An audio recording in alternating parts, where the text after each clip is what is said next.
I'm talking about what are the mechanisms of social change. Because what I'm interested in is to create real change. So, in the end, I'm looking at what's the long-term change we want to achieve. That is the first thing as a movement you need to look at. Yeah. But those, like for instance, stop climate change. Yeah. But then we need to translate it into more achievable aims, for instance, the specific demands that, for instance, XR has. But then the question is, who can create that change, and how do we do that? So it can be like policy change we want to have, or the building of institutions. But who are the main people who make those decisions, who can create that policy change, or who can build those institutions? Often these are politicians, but they can also be CEOs or people like that. But usually there are what I call primary power holders and secondary power holders. The primary ones are, for instance, literally like the Prime Minister. Secondary are usually people like, for instance, all the high civil servants. Like the most influential people usually are high civil servants, not Prime Ministers or ministers at all. So these are the people we may want to look at. Because the biggest thing is like, how can you make all the changes in policies or build institutions that can lead to those objectives and those aims? You can do that by, this is what is called the pillars of power. I love the term from Bill Moyer.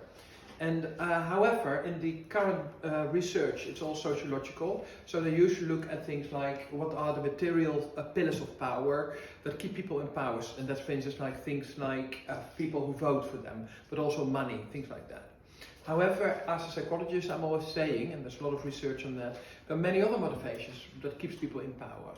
And amongst others are also like their social peer support network. But also psychological powers like narcissism, egos, will to power. Like Boris Johnson is very obviously a good example of that. So what you do as a movement is that you try to influence the power holders to change by undermining those pillars of power.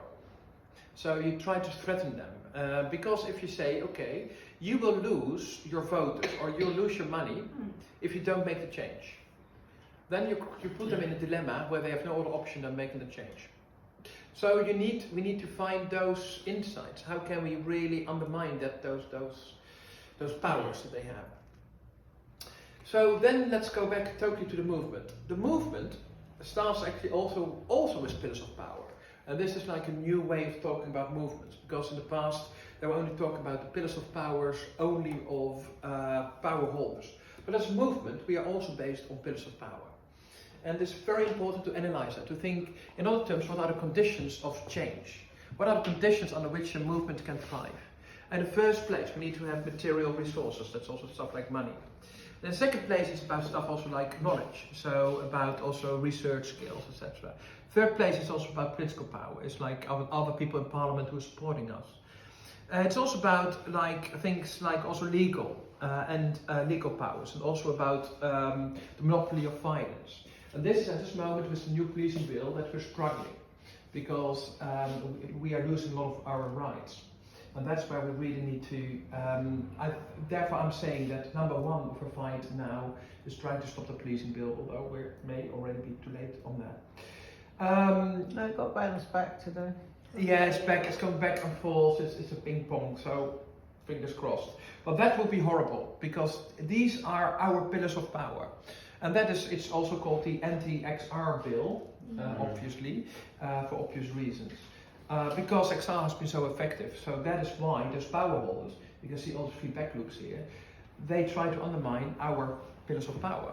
So one of the reasons why XR and other social movements are struggling is because power holders are doing very explicit feedback loops with things like the policing bill, that's the most explicit one, but also in other ways undermining us. Very important is also that we need to look at things like our own social powers, but also our psychological powers, and that includes things like trauma. And here I am totally against, 100% against Roger's idea of getting arrested, particularly for young people. It's the worst thing you can do. Because there's a lot of research that's showing how that's actually like traumatizing people, creating a large likelihood of burnout. A minority of people who get arrested get radicalized, and they will become very good activists. But what you see is you create like a learned helplessness, as we call that in social movements or in psychology, where people start to feel helpless because you traumatize them. It's huge, getting arrested, just being in a police cell, things like that, having to face the court. So we need to look after that and be very selective in, for instance, people who want to get arrested or not. And there's no research at all that's showing that arrests help anyhow. They may help in the initial stages of the movement building, but that's it. And then there is the very important pillar of power that a lot of my research have shown is the existential. And I'm an existential psychologist, so of course that's what I look at. And that's very much about talking about what is your motivation to get involved in a movement. And there are 6 different types of motivations people can have. The first place is material reasons, and that's very much like, if I don't do anything now, then I will die. So I need to do something for my survival. So that's the material reason, the material motivation. Then there is the hedonistic one. That's very much about having fun, like we've already heard that. It's very important for a movement, particularly beginning movement, to have a lot of fun. Crucial. Playing around, that's really important. Then we also have the self-oriented types of motivation. So it's very much about developing yourself, training, developing new skills, feeling good in yourself. But then also the social one is very much about feeling the social connections. That's the motivation. And then also there's that, of course, the larger types of motivation, which is about, I really want to make the world a better place. So these are kind of the different motivations people have. But the most important is, like, underlying all of those is a sense of existential urgency. That's what the research shows. The research shows that the most important for any social movement, if you want to be effective, you need to focus on the message of existential urgency, like either rebel or get extinct. That's like the key message of XR. That's why we're so effective so far, because that's our key message. And all movements who have had that as the key message have been effective. And also people that motivate, the key motivation needs to be on the social aspects and the larger aspects. So the large motivation, really trying to make the world a better place. So fun, etc. also needs to be there, but it should not be the primary motivation. So these are what I call the different pillars of power of a social movement, and we need to really look after those and be very serious. But the power holders are trying to undermine those at this moment. And then, on the basis of those powers that we have as a movement, we do what I call primary external activities and secondary internal activities. So primary external activities is very much about actually what we really try to do in the world around us, so that hopefully together as a public we can pressure and undermine the pillars of powers of the power holders. And that's things like alert, educate, persuade the public. It's also about non-cooperation, interventions, direct action, confrontation. But also as a movement, we also have internal goals, internal activities. That's stuff like having a good ideological conceptualization, things like having a vision, a mission, strategy plan like this.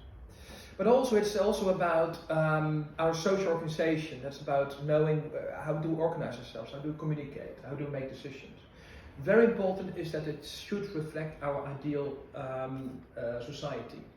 Like if at the moment when we are oppressive ourselves, that message get along, and that will not help us build a society. It's usually the decision-making procedures within the movement will also be continued or even worsened in reality. The same way also as we saw a little bit in the Russian Revolution, although that's a difficult story, but very, very difficult. Then we also have, like, how do we manage our internal social dynamics? So there's group dynamics, also things like narcissism, also about ageism, we've already heard that, but also things like, also how do we deal with diversity? Then also we also as a movement, we need to train people, and often we also have like a trigger event, we have nuisance, we have disruption, but these are all secondary activities, not primary. Disruption is only a secondary activity that can only help build the movement, but that will not create the change in itself.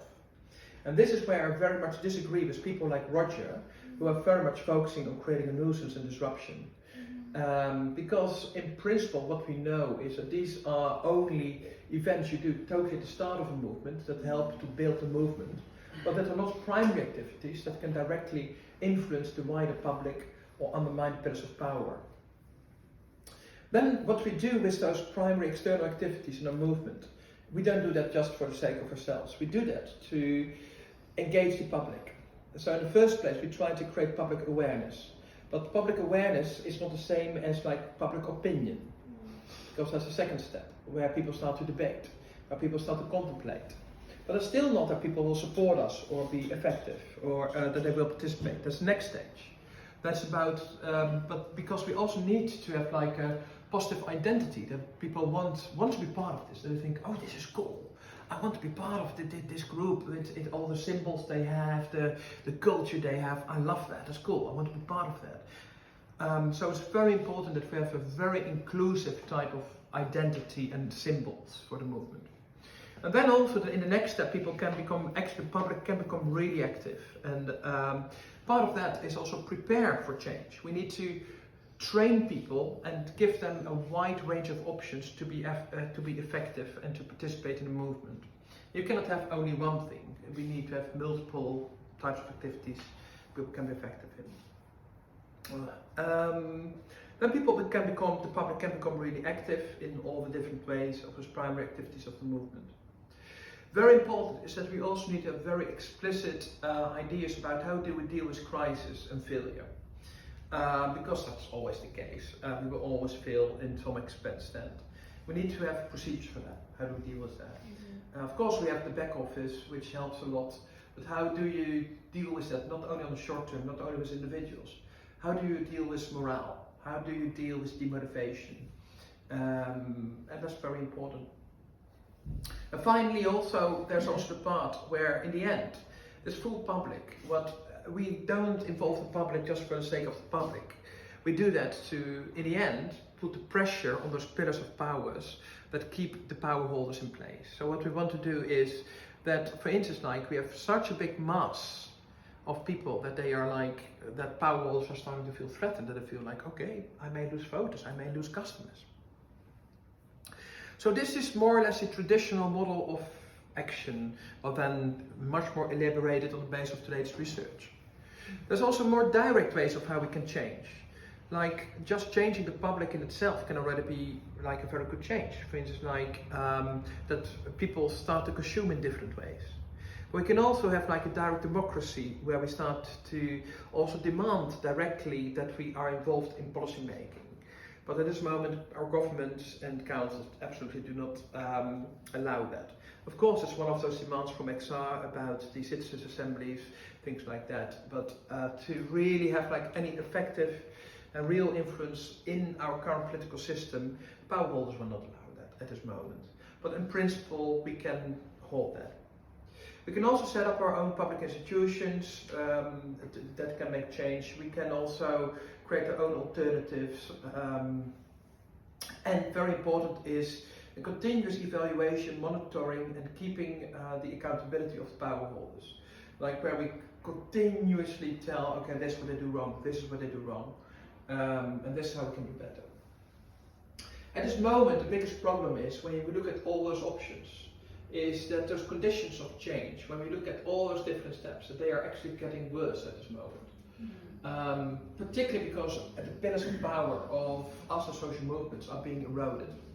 The reason is that power holders, they feel that we are becoming more effective. Because social movements, this is the era of social movements, to cite Erica Chenoweth from Harvard University in a recent book from 2021. She said, never have there been so many people involved in social movements, but never have social movements been so ineffective at the same time. And never have social movements also been so fragmented and so small.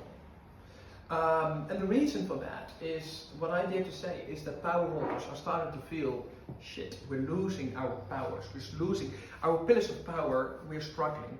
So what they do is, in response to that, they have the feedback mechanisms. I've already said, they will try to undermine our own powers.